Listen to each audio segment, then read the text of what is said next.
Saint Augustine, commentary on the first letter of John, chapter 4, verse 12 to 16, following. Then, brethren, this I would say, this I do say. This, if I might, I would not leave unsaid. Let there be in you now these works, now those, according to the time, according to the hours, according to the days. Are you always to be speaking, always to keep silence, always to be refreshing the body, always to be fasting, always to be giving bread to the needy, always to be clothing the naked, always to be visiting the sick, always to be bringing into agreement them that disagree, always to be burying the dead? No. But now this, now that. These things are taken in hand, and they stop. But that which, as emperor, commands all the forces within neither has beginning nor ought to stop. Let charity within have no intermission. Let the offices of charity be exhibited according to the time. Let brotherly love, then, as it is written, let brotherly love continue. Hebrews chapter 13, verse 1. But perchance it will have struck some of you all along, while we have been expounding to you this epistle of Blessed John, why it is only brotherly love that he so emphatically commands. He that loves his brother, said he, and a commandment is given us that we love one another. Again and again it is of brotherly love that he speaks. But the love of God, i.e., the love with which we ought to love God, he has not so constantly named. Howbeit, he has not altogether left it unspoken. But concerning love of an enemy, almost throughout the epistle, he has said nothing. Although he vehemently preaches up and commands charity to us, he does not tell us to love our enemies, but tells us to love our brethren. But just now when the gospel was read, we heard, For if you love them that love you, what reward shall you have? Do not even the publicans this? Matthew chapter 5, verse 46.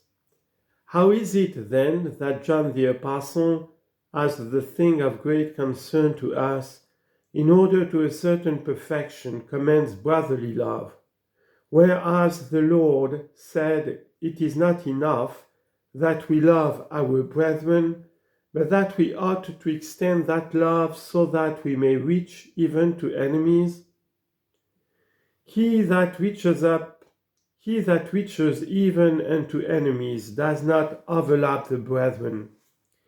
It must needs, like fire, first seize upon what is nearest, and so extend to what is further off. A brother is nearer to you than any chance person. Again, that person has more hold upon you whom you know not, who yet is not against you, than an enemy who is also against you. Extend your love to them that are nearest, yet do not call this an extending, for it is almost loving yourself to love them that are close to you. Extend it to the unknown who have done you no ill. Pass even them, reach on to love your enemies. This at least the Lord commands. Why has the apostle here said nothing about loving an enemy? All love, whether that which is called carnal which is wont to be called not dilectio in Latin, but amor, for the word dilectio is wont to be used of better objects and to be understood of better objects. Yet all love, dear brethren, has in it a wishing well to those who are loved. For we ought not so to love, nor are we able so to love, whether diligere or amare, for this latter word the Lord used when he said, Petros amas me? Peter, do you love me? We ought not so to love men as we hear gluttons say, I love thrashers. You ask why he loves them? That he may kill, that he may consume. He says he loves, and to this end loves he them, that they may cease to be. To this end loves he them, that he may make away with them. And whatever we love in the way of food, to this end love we eat, that it may be consumed, and we recruited. Are men to be so loved as to be consumed? But there is a certain friendliness of well-wishing by which we desire at some time or other to do good to those whom we love. How if there be no good that we can do? The benevolence, the wishing well, of itself suffices him that loves.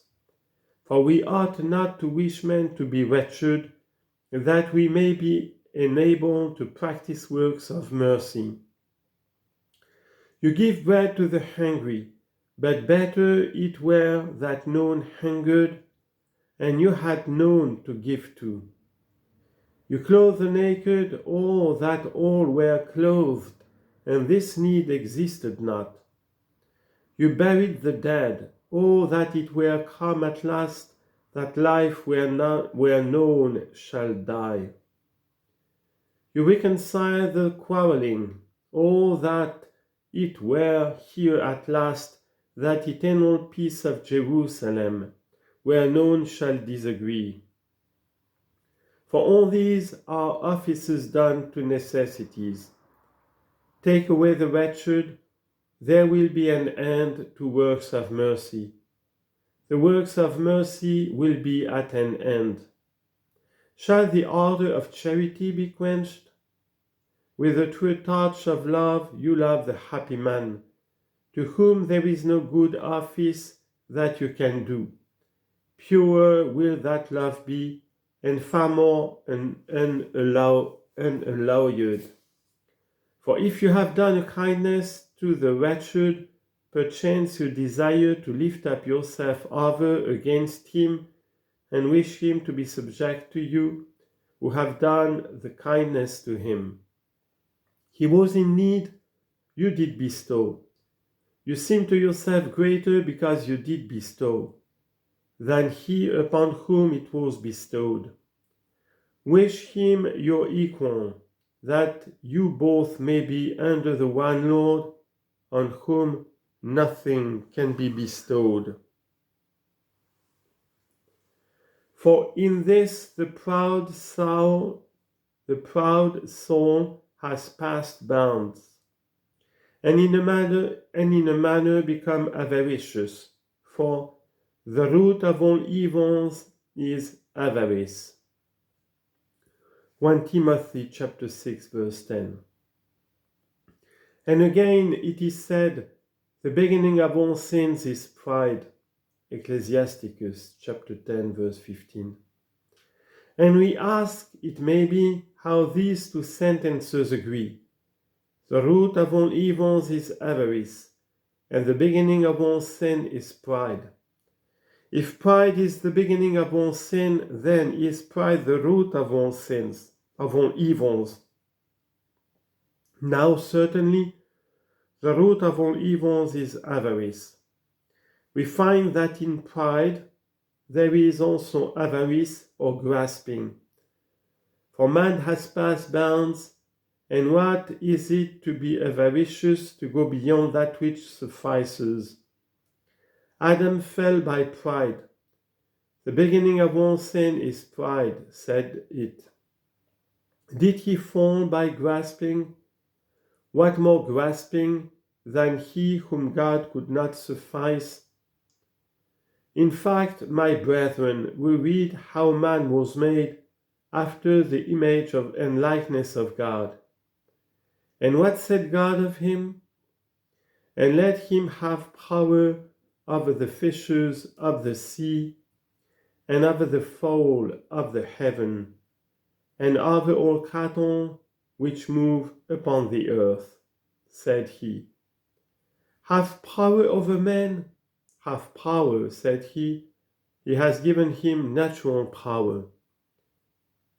Have power over what? Over the fishes of the sea, the fowl of the heaven, and all moving things which move upon the earth. Why is this power over these things a natural power? Because man has the power from this, and he was made after the image of God. And in what was he made after God's image? In the intellect, in the mind, in the inner man. In that he understands truth, distinguishes between right and wrong, knows by whom he was made, is able to understand his Creator, to praise his Creator. He has this intelligence who has prudence. Therefore, when many by evil lusts wore out in themselves the image of God, and by perversity of their manners extinguished the very flame, so to say, of intelligence, the Scripture cried aloud to them, Become not you as the horse and mule, which have no understanding. Psalm 32, verse 9. That is to say, I have set you above the horse and mule, you I made after mine image. I have given you power over these. Why? Because they have not the rational mind, but you by the rational mind are capable of truth. Understand what is above you. Be subject to him that is above you, and beneath you shall those things be over which you were set. But because by sin man deserted him whom he ought to be under, he is made subject to the things which he ought to be above.